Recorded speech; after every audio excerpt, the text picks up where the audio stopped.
He planned a family dinner, but his wife was caught dining with her ex across town. Michael Hayes set the table for 6. He did it carefully, almost nervously, as if the placement of forks and glasses could repair what words had failed to fix.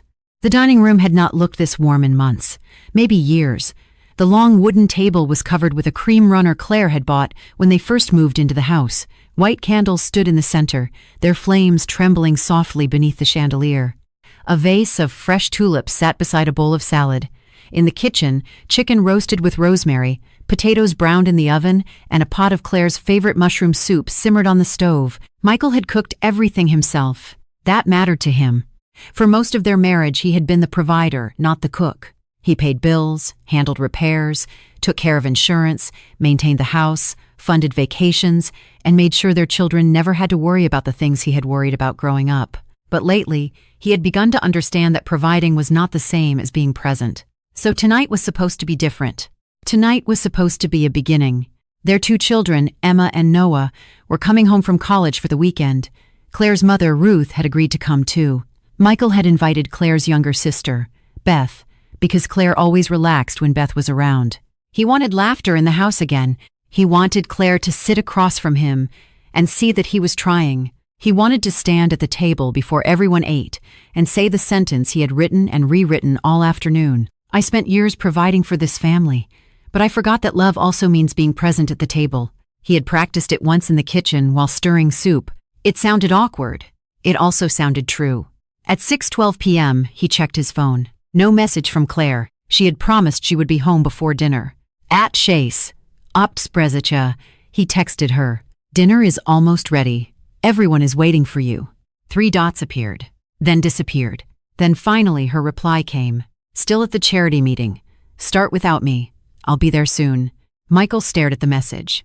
He wanted to believe her. That was what trust does. It reaches for innocence even after doubt begins knocking. He looked toward the empty chair at the end of the table, the one he had set for his wife. Then his phone buzzed again. This time the message was not from Claire. It was from his friend Daniel, who owned a restaurant supply company and seemed to know everyone in Atlanta.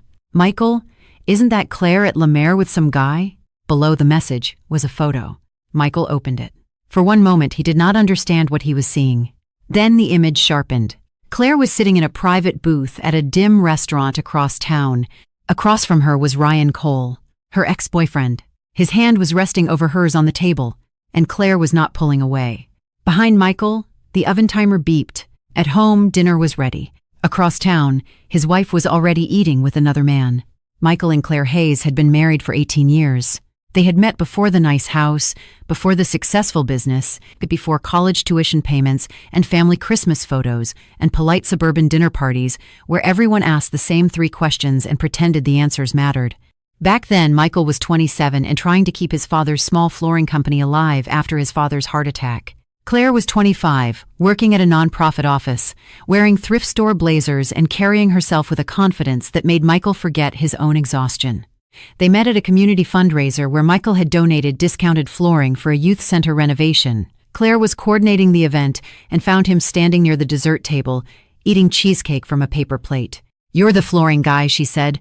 Michael swallowed quickly. "That sounds less impressive than I hoped. You expected applause?" "I donated vinyl plank. I thought maybe a small parade." Claire laughed. Michael decided immediately that he wanted to hear that laugh again. Their early marriage was not glamorous, but it was alive. They lived in a small rental house with a leaky roof and a kitchen so narrow they had to turn sideways to pass each other. They argued over money, laughed over burnt dinners, stayed up late watching movies on a second-hand couch, and talked about the future like it was something they were building together brick by brick. When Emma was born, Michael cried harder than Claire did. When Noah came 3 years later, Claire joked that Michael looked more terrified holding a newborn than he ever did handling angry clients. They were tired, busy, imperfect, but connected. Then the business grew. A few good contracts became steady expansion. Expansion became employees. Employees became responsibility. Michael began leaving earlier, coming home later, answering calls during dinner, and falling asleep with invoices on his chest. At first, Claire admired his dedication. Then she tolerated it. Then she resented it quietly. The house got bigger. Their bank account became safer. The children got better schools, better vacations, better opportunities. But the marriage began losing its small daily warmth. Conversations became practical. Who was picking up Noah? Did Emma need money for books? Was the roof repair scheduled? Could Claire sign the tax documents? Would Michael be late again? Affection became routine. A kiss on the cheek, a hand on the shoulder, a tired goodnight. Claire missed being looked at, not glanced at, looked at. One night, 6 months before the family dinner, she stood in the bedroom doorway while Michael packed for a 2-day business trip. "Do you know when we last had dinner without your phone on the table?" she asked. Michael looked up. "Claire, not tonight." She smiled sadly. "That's always the answer," he sighed. "I have to leave at 6 in the morning." "I know." "This trip matters." "I know." "Then why start a fight now?" Her face changed. "I'm not starting a fight. I'm asking if you remember being my husband before being everyone's problem solver." He stopped packing. "I am your husband. You live here," she said softly. "That isn't always the same thing." He wanted to respond well. He really did. But he was tired, defensive, and already thinking about the trip. So he said, "I'm doing my best." Claire looked away. "I know. That's what makes it so lonely." He apologized later. He meant it. But meaning something had never been enough to change what he kept repeating. Ryan Cole returned to Claire's life through a message. They had dated before Michael, when Claire was younger, wilder, and less certain of the life she wanted. Ryan had been charming, impulsive, emotional, and full of promises he could not keep. He played guitar badly, wrote long messages, and made Claire feel like every ordinary moment could become dramatic if he was nearby. He also disappeared whenever life required steadiness. Their relationship ended when Ryan moved to Nashville chasing a music opportunity and told Claire long distance would only make them stronger. It did not. For years, Ryan became a story Claire told with a laugh. "My dramatic ex," she once called him. Michael had heard the name before, but Ryan lived safely in the past. Until he didn't. Ryan messaged Claire after seeing her tagged in a photo from a charity luncheon. Claire Hayes. Still the prettiest woman in any room. She stared at it longer than she should have. Then she replied, "Ryan Cole. Still allergic to subtlety." He answered, "Only with you." She smiled. That smile was the first secret. At first, the messages were harmless enough to deny. Old memories. Catching up. Jokes about growing older. Ryan was back in Atlanta after a divorce and a failed business venture. He said he was rebuilding. He said seeing Claire's photo had reminded him of the one person who knew him before life became complicated. Claire told herself she was being kind. Then Ryan asked if she was happy. She typed, "Of course." He replied, "That sounds like the answer people give when the real one would hurt." She locked the phone. But later that night, while Michael slept beside her with his back turned, Claire opened the message again. Then she wrote, "Sometimes I feel like everyone knows who I am except me." Ryan answered immediately, "I remember you." Those 3 words became dangerous. The emotional affair developed through nostalgia. Ryan did not need to invent Claire's loneliness. He only needed to name it in a way that made him seem like the solution. He reminded her of late-night drives they had taken at 23. He remembered the songs she liked.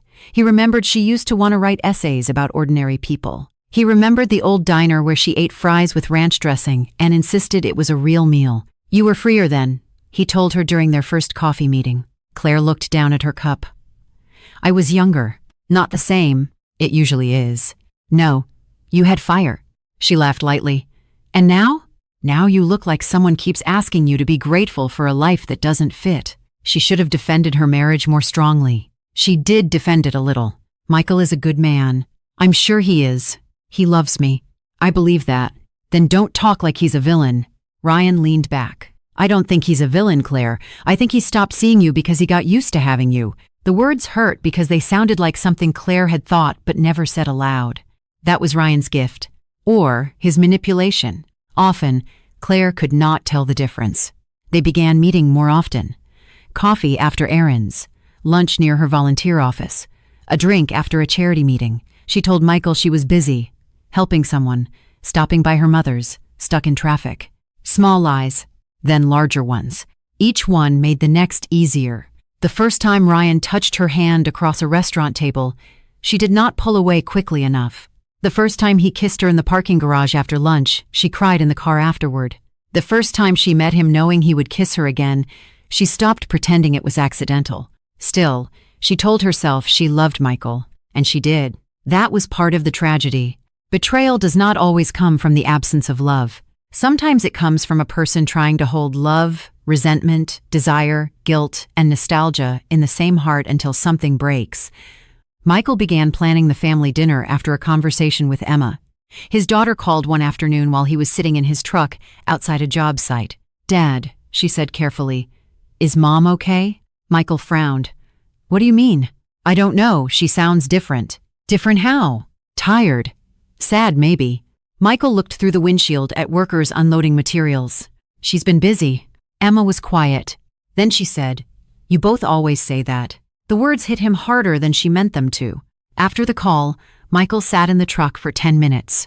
He thought of Claire's face at breakfast that morning, polite but distant.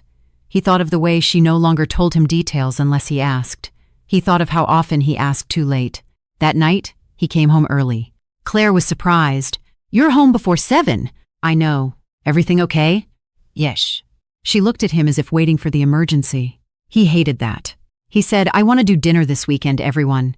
Emma, Noah, your mom, Beth." Claire blinked. "Why?" "Because we haven't sat together in a long time." She looked suspicious, then touched. "That sounds nice. I'll cook." Now she laughed. "You?" "Yes, me." "Should I alert the fire department?" "Probably." For a moment, the old warmth returned. Michael felt hope. He did not know that Claire's phone had buzzed in her purse with a message from Ryan. "I need to see you Sunday. One last time." Claire did not answer until later. But she did answer. Sunday arrived bright and cool. Michael started cooking before noon. He went to the grocery store himself, bought ingredients he barely knew how to use, called his sister twice for instructions, and watched online videos about roasting chicken without drying it out. Noah arrived first, carrying laundry and acting like he had come only for food. Emma arrived next, hugging Michael longer than usual. "Smells good," she said. "Don't sound so surprised." "I'm proud of you, Dad." That made his throat tighten. Claire's mother, Ruth, arrived with a pie. Beth came with flowers and a bottle of wine. At 4:30, Claire came downstairs dressed in a soft blue blouse and dark jeans. She looked beautiful, but nervous. Michael noticed. "You okay?" "Yes. I just have to stop by the charity office for a quick meeting." His smile faded slightly. "Today? I know. I'm sorry, it won't take long. Dinner is at 6:30. I'll be back before then." He studied her face. She walked over and touched his arm. "I promise." Michael wanted to say, "Don't go. Stay here. I'm trying. Please choose this." But he also did not want to sound controlling. Claire had responsibilities. Charity work mattered to her. He had dismissed her commitments too many times before. So he nodded. "Okay. Just don't be late." She kissed his cheek. "I won't." He watched her leave. For reasons he could not explain, the house felt colder after the front door closed. Claire drove toward the charity office at first. Then, at a red light, she turned left. Ryan was waiting at La Mer, a small French restaurant across town with dim lights, private booths, and enough distance from her neighborhood to feel safe. He had said it would be closure. One dinner. Let me say goodbye properly. Claire had agreed because she wanted to believe endings could happen neatly in secret.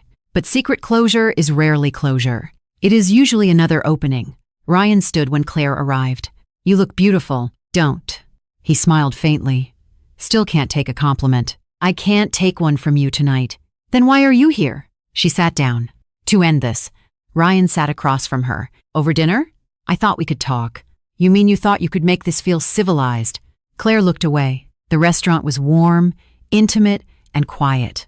A candle flickered between them. Soft music played overhead. The waiter poured water and described the specials, unaware that one of the diners was supposed to be sitting at a family table across town. Ryan ordered wine. Claire said she did not want any. He ordered it anyway. "You used to love this place," he said. "I came here once with you 15 years ago, and you still remember. That doesn't mean what you think it means." "Doesn't it?" Her phone buzzed. "Michael, dinner is almost ready. Everyone is waiting for you." Claire closed her eyes. Ryan watched her. "Family dinner?" "Yes." "Then go." The word sounded generous, but his tone was not. Claire looked at him. "I should, but you don't want to." "That isn't fair." "Fair has nothing to do with it." She typed back. "Still at the charity meeting. Start without me. I'll be there soon." The lie made her stomach twist. Ryan reached across the table and covered her hand. You don't have to pretend with me. Claire looked at his hand. She should have pulled away. She did not. Across town, Michael was lighting candles. At home, the family dinner began badly because everyone tried to pretend it wasn't. Emma noticed first. Where's Mom? Charity meeting, Michael said. She'll be here soon. Noah made a face. On Sunday? Ruth looked toward the empty chair but said nothing. Beth helped carry dishes to the table and whispered to Michael in the kitchen, Is everything okay? Yeah, he said too quickly. She did not believe him. They sat down at 6:45. Claire's plate remained empty. Michael tried to keep the mood light. He asked Noah about school. He asked Emma about her internship. He complimented Ruth's pie. He made a joke about nearly ruining the soup. Everyone laughed politely, but the empty chair had weight. Food cools differently when someone is missing. At 7:02, Michael called Claire. No answer. At Shapte. Sinchi. He texted. Are you close? No reply. Emma looked at him. Dad? She's probably driving. He smiled. His daughter looked down because she knew the smile was not real. At 7:19, Claire replied, Still stuck here. I'm sorry. Start without me. Michael stared at the words. Start without me. He looked at the table he had prepared as an apology. The candles. The tulips. The meal. Their children. Her mother. His sister. Her empty chair. Then Daniel's message arrived. Michael, isn't that Claire at La Mer with some guy? The photo followed. The world narrowed to one image. Claire in a private booth. Ryan Cole across from her. His hand on hers. Michael forgot to breathe. Emma said, Dad? He locked the phone. I need to step out. Beth stood. Michael? He looked at her. Something in his face made her stop. Stay with them, he said quietly. Then he left. The drive across town felt unreal. Michael moved through traffic with his hands tight on the steering wheel. Daniel's photo burned into his mind. He still tried to create explanations. Maybe Ryan had shown up unexpectedly. Maybe Claire was ending something.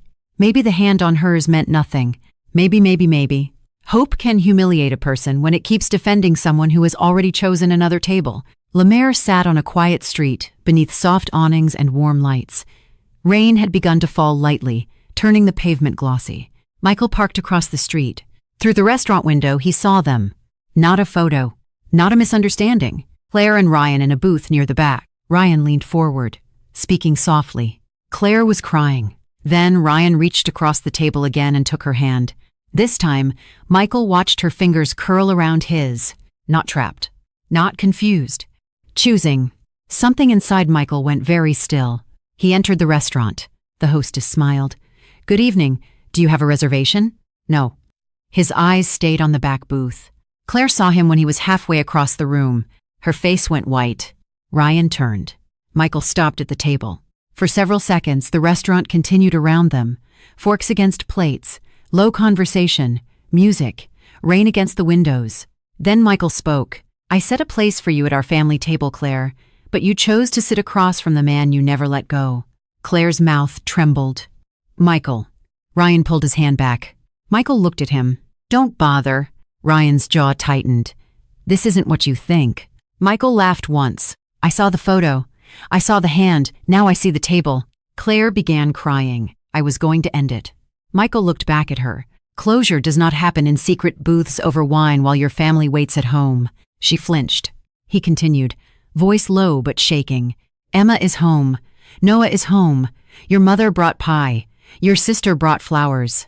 I cooked your favorite meal because I wanted to apologize in front of the people we love. Tears spilled down Claire's face. And while our children waited for their mother, he said, You were across town letting your past hold your hand. Ryan stood slightly. She was unhappy. Michael turned toward him. I know. You neglected her. I know that too. Then maybe ask yourself why she needed to be here. Michael stepped closer. I will ask myself that. But you should ask yourself why you invited a married woman to dinner on the night her family was waiting for her. Ryan had no answer. Michael continued. You didn't offer her freedom. You offered her an escape from responsibility. Ryan's face hardened. Claire whispered, Please stop. Michael looked at her with grief so deep it seemed almost calm. No, I think stopping is what got us here. He placed his phone on the table and opened Daniel's photo. There, he said, that's how I found out. Not from you, Not from honesty. From someone else seeing my wife where she said she wasn't. Claire covered her mouth. Michael picked up the phone. I'm going home. She stood quickly. I'll come with you. No. Michael, please. No, he said quieter. You already chose where to eat tonight. Then he walked out. When Michael returned home, the dinner was over. Not finished. Over. Ruth had taken Emma and Noah into the living room. Beth was clearing plates quietly in the kitchen. The candles had burned halfway down. The chicken was cold. Claire's plate remained untouched, a folded napkin still lying across it. Michael stood in the dining room doorway. Beth came to him. I'm sorry, she whispered. He nodded because he did not trust his voice. Emma appeared behind her aunt. Dad? Michael looked at his daughter and felt something inside him break again. She was 20, but in that moment she looked like a child trying not to understand adult pain. Your mom is safe, he said. Emma's eyes filled. That's not what I asked. He closed his eyes. I know. Noah stood in the hallway, jaw tight, trying to look angry because sadness embarrassed him. Was she with someone? He asked. Michael did not answer quickly enough. Noah turned away. Ruth began crying quietly. The family dinner Michael had planned as healing became the night everyone learned the wound had been deeper than they knew. Claire came home at 9:40. By then, Ruth and Beth had taken the children to Beth's house for the night. Michael sat alone at the dining table. The candles were out. The food remained. Her chair was still empty. Claire entered the room and stopped. The sight of the table broke her. Oh, Michael. He did not look up. I'm sorry. He stared at her plate. I kept it there. She wiped her tears. Why? I don't know. Maybe I needed to see what waiting looks like. She sobbed. I ended it. He gave a tired laugh. You keep saying that like ending it after being caught is a gift. She sat slowly across from him. It was supposed to be closure. He looked at her then. Say that again, and I'll leave the room. She closed her mouth. He leaned back. How long? Claire's hands shook. The messages started 4 months ago. And the affair? She lowered her head. 2 months. Ryan Cole, he said, as if speaking the name made it heavier. Yesh. Your ex. Yesh. The man you said was just part of your past. Claire cried silently. He made me feel like I was more than someone's wife and mother. Michael nodded slowly. And tonight you proved it by abandoning your children at dinner. The words were cruel. They were also true enough to make Claire gasp. He looked pained after saying them, but he did not apologize. I know I was absent, he said. I know I made you lonely. I know I stopped seeing you the way I should have. Claire whispered. Michael, but I planned tonight because I was trying to come back to this family. I know. No, he said. You know now. She bowed her head. I thought I was looking for the woman I used to be, she said through tears. But I abandoned the people who were still waiting for me. Michael's eyes filled. That sentence reached him. Not enough to heal, but enough to show she understood the table. Claire ended contact with Ryan the next morning. He texted first. Are you okay? She stared at the message for a long time, then wrote, No. And neither is my family. Do not contact me again. Ryan replied, He'll make this all your fault. Claire typed with shaking hands. My loneliness was real. My betrayal was mine. Ryan sent another message. You came to me because he forgot you. Claire answered once more. I came to you because I was too afraid to be honest. That is not love. Then she blocked him. It did not fix anything, but it closed the door she should never have opened. Michael moved into a small rental house near his office, not because he wanted divorce immediately, because he could not sleep in the bedroom beside Claire without seeing the booth, the candle, Ryan's hand over hers. The children were devastated in different ways. Emma called Claire and cried, How could you miss that dinner? Dad tried so hard. Claire had no defense. I know. No, Mom, you don't. He was nervous. He cooked. He set flowers out. He kept checking the door. Claire sat on the floor, phone pressed to her ear, taking every word like punishment she had earned. I'm sorry. Emma cried harder. Noah did not call for 2 weeks. When he finally did, he said only, I don't want details. I just want to know if you lied to us too. Claire closed her eyes. Yes, she said, by pretending everything was fine. Noah was silent. Then he said, At least that's honest. It was the first mercy he gave her. Counseling began after a month. Michael agreed for the children first, then for himself. He and Claire sat in a quiet office with a counselor named Dr. Reeves, who asked them not what happened, but what the dinner meant. Michael answered first. It was supposed to be an apology. Claire looked down. I wanted to tell her in front of the family that I had been absent. I wanted the kids to see me try. I wanted her mother to know I still valued what she raised. It sounds stupid now. It doesn't, Dr. Reeves said. Michael's jaw tightened. It does to me, because while I was arranging napkins, she was across town with him. Claire cried silently. Dr. Reeves turned to her. What did the other dinner mean? Claire took a long breath. Escape, she said. Nostalgia, cowardice. Michael looked at her. She continued. I told myself I was getting closure, but I dressed carefully. I sat in a private booth. I let him hold my hand. That wasn't closure. That was me choosing the past while my present waited at home. Michael looked away, eyes wet. Dr. Reeves asked, What do you want Michael to understand? Claire looked at him. That I was lonely, but I know loneliness didn't make me go. I went. I lied. I missed the dinner. I hurt the children. I made his effort look foolish, and I am sorry. Michael did not forgive her then, but something in him relaxed slightly, not because the wound was smaller, because the lie was finally not being defended. Months passed.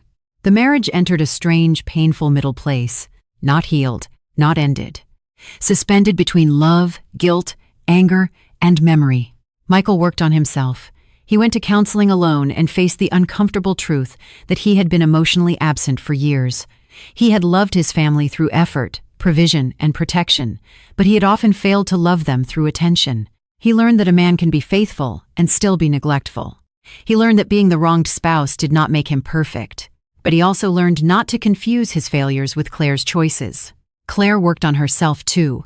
She stopped attending charity events for a while because too many had become excuses for hidden messages and late meetings. She went to therapy. She read books about boundaries, shame, and emotional affairs. She wrote letters to Michael and the children that she did not always send. In one letter to Michael, she wrote, The family table was honest. Ryan's table was not.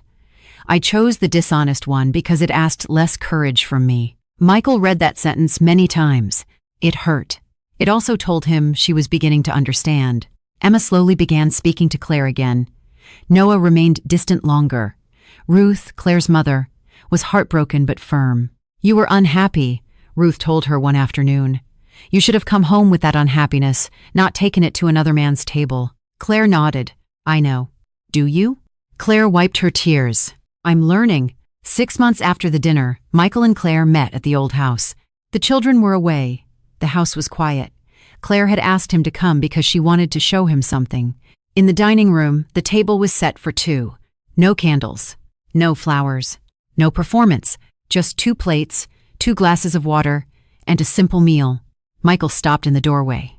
Claire said quickly, I'm not trying to recreate that night. He looked at the table. Then what is this? An apology without an audience.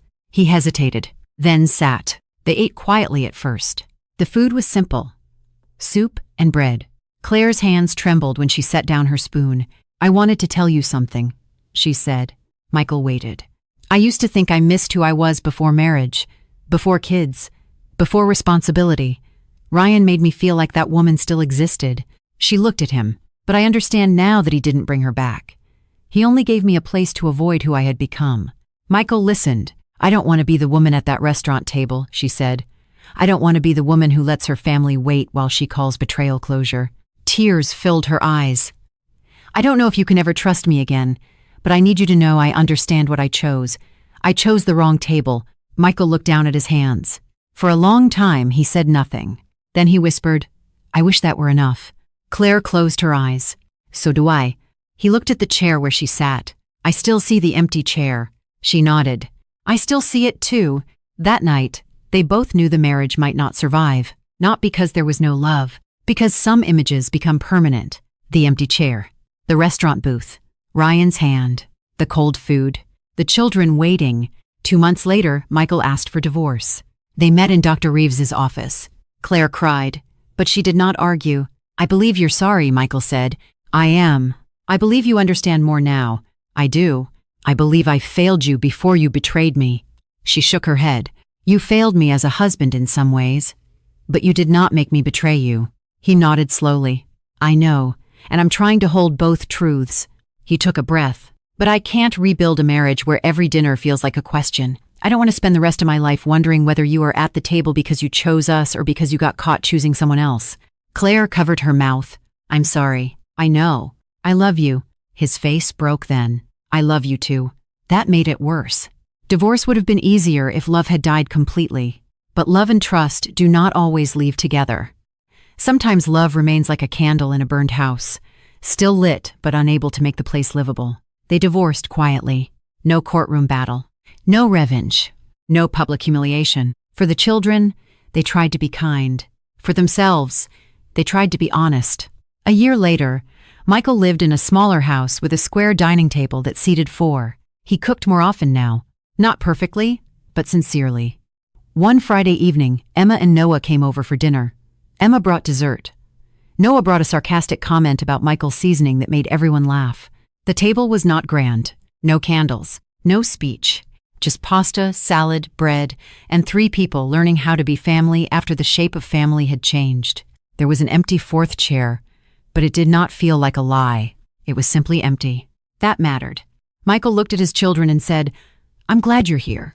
Emma smiled softly. We are too. Noah lifted his fork. Even if the pasta is overcooked, Michael laughed.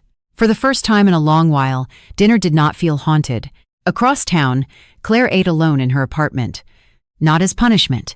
As part of learning to sit with herself, she had cooked soup from the same recipe Michael made on the night of the family dinner. It did not taste as good as his. That made her cry and laugh at the same time. After eating, she opened her journal. She wrote, I thought I was looking for the woman I used to be, but I abandoned the people who were still waiting for me. Then, beneath it, a family table can wait with warm food, empty chairs, and hope, but it cannot compete with a heart still sitting in the past. When someone chooses a secret dinner over the people waiting at home, the truth is already being served. She closed the journal. There was no Ryan, no secret booth, no lie. Only a woman learning that honesty, even alone, was better than being desired in hiding. Years later, Claire and Michael attended Emma's wedding. They walked carefully through the day with grace, not pretending the past had not happened, but refusing to let it poison their daughter's joy. At the reception, Michael sat at one family table. Claire sat at another. They were polite, kind even. During dinner, Emma stood with her new husband and thanked her parents. My family taught me that love is not perfect, she said, voice trembling. But they also taught me that honesty matters, that showing up matters, and that even broken people can still choose kindness. Michael looked down. Claire wiped tears from her eyes. After the speeches, Claire approached Michael near the garden doors. She looked beautiful, Claire said. She did. You did well walking her down the aisle. I almost cried before we reached the chairs. Claire smiled faintly. You always cried more than you admitted. He laughed softly. For a moment, they were simply 2 people who had shared children, years, mistakes, and grief. Claire said, Thank you for making sure the kids still had family dinners. Michael looked at her. I didn't always know how, but you did. He nodded. You helped too, eventually. Tears filled her eyes. I wish eventually had come sooner. So do I. They stood quietly as music drifted from the reception hall. Then Michael said, Take care, Claire. You too. They parted without touching. Some love stories do not end with reunion. Some end with 2 people finally respecting the table they broke. The family dinner Michael planned did not save his marriage, but it revealed the truth. It showed everyone what had been missing, what had been neglected, what had been betrayed, and what could no longer be hidden beneath polite schedules and vague excuses. The table at home had held food, children, family, apology, and hope. The table across town had held wine, nostalgia, secrecy, and escape. Claire chose the wrong table. Michael learned too late that presence mattered before crisis. Ryan disappeared back into the past where he belonged. The children grew up with scars, but also with a clearer understanding that love without honesty becomes performance, and family without presence becomes fragile. Years later, Michael could still remember the dinner, the candles, the cold chicken, the empty chair, but the memory no longer destroyed him. It warned him to show up, to listen early, to never let a table become a stage for words left unsaid. And Claire, whenever she passed Lemaire, no longer thought of romance. She thought of an empty chair at home, a plate growing cold, a husband trying too late but trying honestly, a family waiting. and the truth being served before anyone was ready to taste it.